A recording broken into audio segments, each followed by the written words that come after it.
આજે આપણે હિમોગ્લોબિન વિશે જાણવા જઈ રહ્યા છીએ. આમ તો બધા જ કોક વખત હિમોગ્લોબિનનો બ્લડનો ટેસ્ટ કરાવતા હોય છે અને હિમોગ્લોબિનની કેટલી માત્રા છે એ જાણવાનો પ્રયાસ કરતા હોય છે.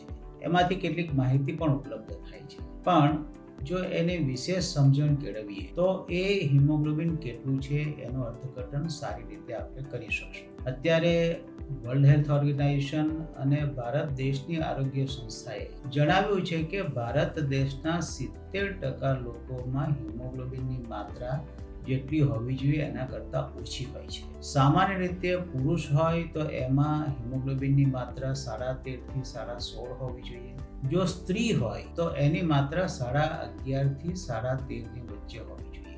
જો બાળક હોય તો 1 વર્ષથી ઉપરના બાળકનું હિમોગ્લોબિન ઓછામાં ઓછું 11 થી 12 ની ઉપર હોવું જોઈએ. તો આ બધા જે હિમોગ્લોબિનના પેરામીટર્સ છે એ જ્યારે આપણે ટેસ્ટ કરાવીએ ત્યારે જાણવું જરૂરી છે. હિમોગ્લોબિન ઓછું હોય તો એના કારણે કેટલીક સમસ્યાઓ પેદા થાય છે, જેમ કે થાક લાગે, શરીર ફિક્કું લાગે, કામ કરવા માટેની ઈચ્છા નહીં થાય, શરીરે કળતર થયા કરે. આ બધા પ્રશ્ન જે છે એ ઓછા હિમોગ્લોબિન સાથે સંકળાયેલા છે. પરંતુ જો ઓછું હિમોગ્લોબિન હોય તો એનું ચોક્કસ નિદાન કરવું જરૂરી છે કે શા કારણે ઓછું છે. શું એમાં કોઈક વિટામિનની ઉણપ છે અને હિમોગ્લોબિન ઓછું છે, કે કેટલીક એવી આનુવંશિક તકલીફો છે, જીનેટિક બીમારીઓ જેને કહેવામાં આવે છે, એના કારણે આ હિમોગ્લોબિન ઓછું છે. આ જાણવું ખૂબ જરૂરી છે અને ખાસ કરીને માતાઓ અને બાળકો માટે એક મહત્વની માહિતી એ પણ છે કે જે બાળકોમાં હિમોગ્લોબિન ઓછું હોય તે લોકોની યાદશક્તિ ઓછી રહે છે, એ લોકોનું કોન્સન્ટ્રેશન ઓછું રહે છે, એ લોકોને ભણવામાં જેટલો રસ પડવો જોઈએ એવો રસ પડી શકતો નથી, એ લોકો યોગ્ય રીતે શાળામાં બેસી શકતા નથી.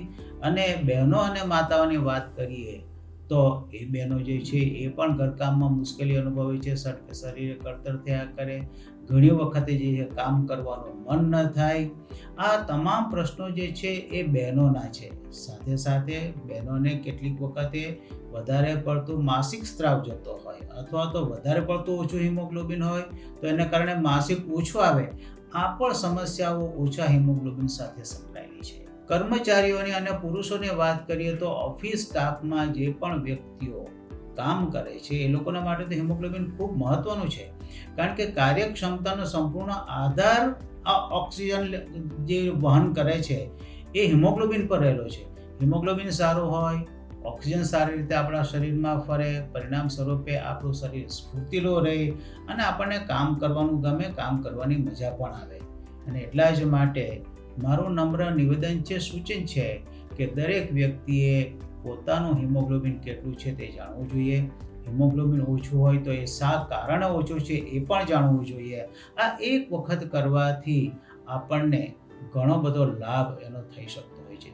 પણ યાદ રાખજો કે હિમોગ્લોબિન ઓછું થવાના કારણો ઘણા બધા છે અને એ ઘણા બધા જે કારણો છે એને યોગ્ય રીતે ચકાસીને એને નિદાન કરીને યોગ્ય સારવાર કરવાથી તમે તંદુરસ્ત જીવન જીવી શકો છો. મારી દ્રષ્ટિએ આ માહિતી તમને ખૂબ ઉપયોગી લાગશે. હિમોગ્લોબિન કેર સેન્ટરમાં શિશુદીપ મલ્ટી સ્પેશિયાલિટી હોસ્પિટલમાં તમે આવી શકો છો, પોતાનું હિમોગ્લોબિન જાણી શકો છો અને યોગ્ય સારવાર મેળવી શકો છો.